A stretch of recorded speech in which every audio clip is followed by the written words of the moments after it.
हम आप लोगों को आनुवंशिकी या आनुवंशिक विज्ञान से संबंधित कुछ बातें बताने जा रहे हैं। आनुवंशिकी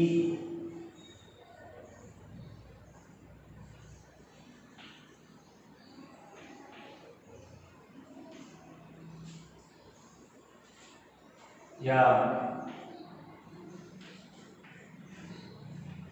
आनुवंशिक विज्ञान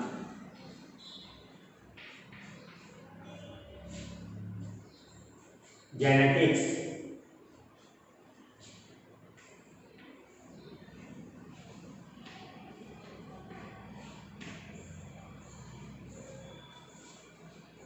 जीवधारियों में कुछ न कुछ विभिन्नताएं अवश्य पाई जाती हैं। भिन्न भिन्न जाति के जीवधारियों में तो विभिन्नताएं होती ही हैं। एक ही जाति के जीवधारियों में भी कुछ न कुछ विभिन्नताएं अवश्य देखने को मिलती हैं। एक ही माता पिता की भी संतानें होती हैं, उनमें भी जो है विभिन्नताएं अवश्य देखने को मिलती हैं। जुड़वा संतानें भी अगर होती हैं तब भी उनमें कुछ न कुछ विभिन्नताएं अवश्य होती हैं। इसी तरह जीवधारियों में कुछ न कुछ समानताएं भी होती हैं। एक ही जाति के जीवधारियों में तो बहुत अधिक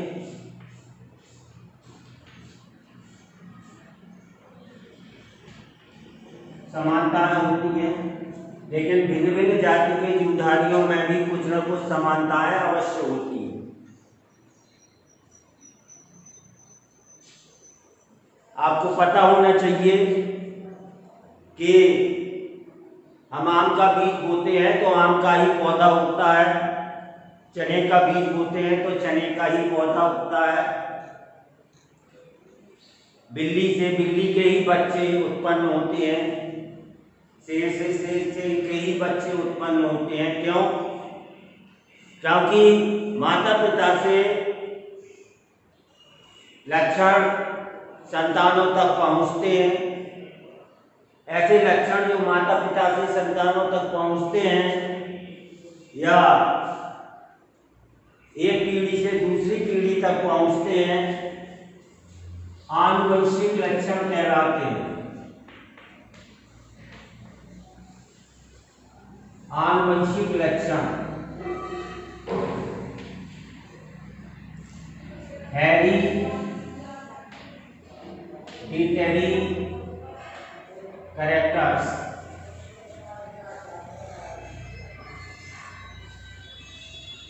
कहलाते हैं। वे लक्षण जो माता पिता से उनकी संतानों तक पहुंचते हैं, आनुवंशिक लक्षण या हेरिडिटरी कैरेक्टर्स कहलाते हैं। और इनका पहुंचना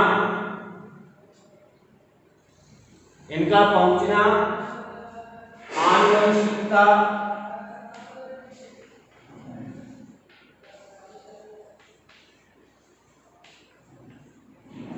या हेरिडिटी कहलाता है।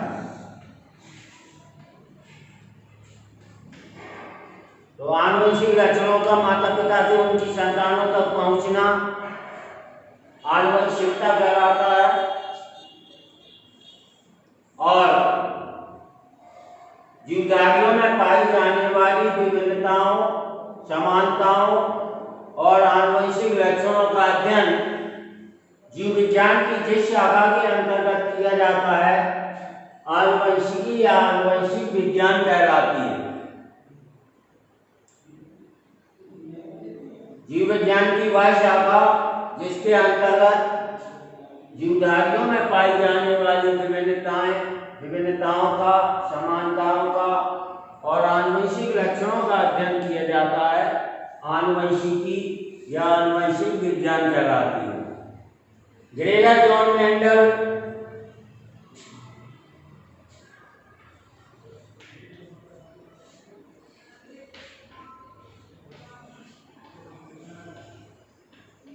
ग्रेगर जॉन मेंडल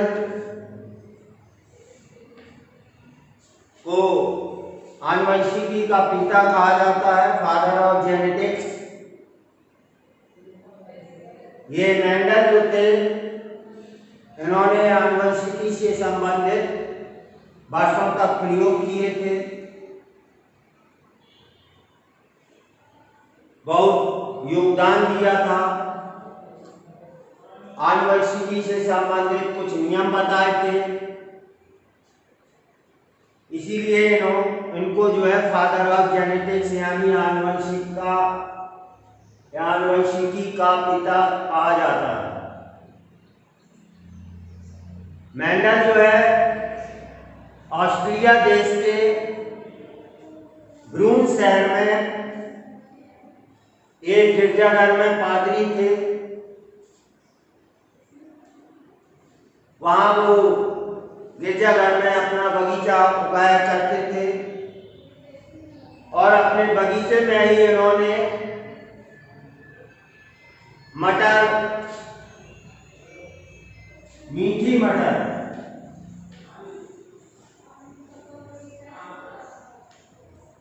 जिसको पायसम सेटाइवम के नाम से जानते हैं,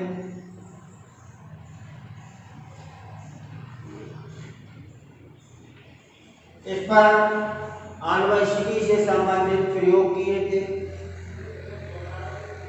और अपने प्रयोगों के आधार पर इन्होंने कुछ नियम बताए थे जो आनुवंशिकता के नियम कहलाए। सोचने की बात यह कि मेंडल ने जो है अपने प्रयोगों के लिए मटर के ही पौधे को क्यों चुना। वो इसलिए चुना कि मटर का पौधा एक वर्षीय पौधा होता है, इसका जीवन काल लगभग 6 महीने में पूर्ण हो जाता है, तो प्रयोग के परिणाम जो है जल्दी आ जाते हैं, अधिक समय तक इंतजार नहीं करना पड़ता। दूसरी बात, इसमें कई जोड़ी विरोधी लक्षणों वाले पौधे मिलते हैं। मटर में आपको गोल बीज वाली मटर मिल जाएगी, झुर्रीदार बीज वाली मटर मिल जाएगी, पीले बीज वाली मटर होती है, हरी बीज वाली मटर होती है, तो ये विरोधी लक्षण कहलाते हैं।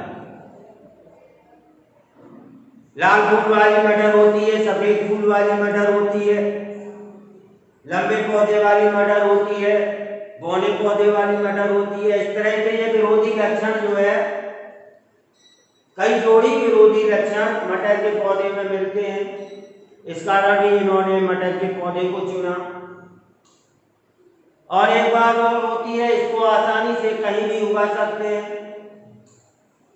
गमले में चाहे तो गमले में उगा लें, क्यारी में चाहे तो क्यारी में उगा लें, कहीं भी आसानी से ले जा सकते हैं। लेबोरेटरी में ले जाना चाहें, लेबोरेटरी में ले जाएं। इसी कारण जो है, इन सब कारणों से इन्होंने अपने प्रयोगों के लिए मटर के पौधे को चुना। एक बात और, इसमें कृत्रिम परागण कराना आसान होता है,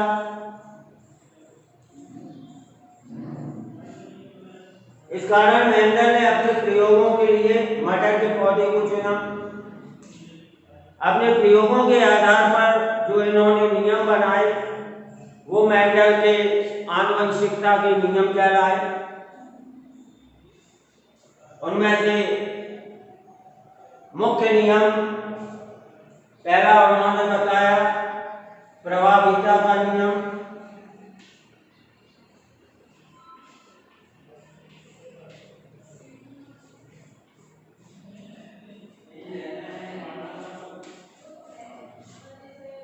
दूसरा बताया स्वतंत्र पृथक्करण का नियम।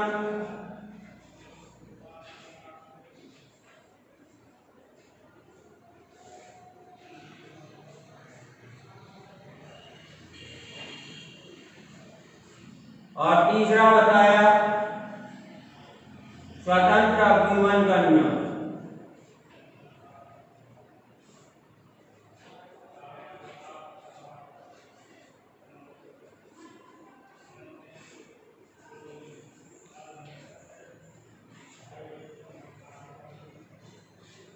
ये 3 प्रमुख नियम बताए जो मेंडल के आनुवंशिकता के नियम कहलाए।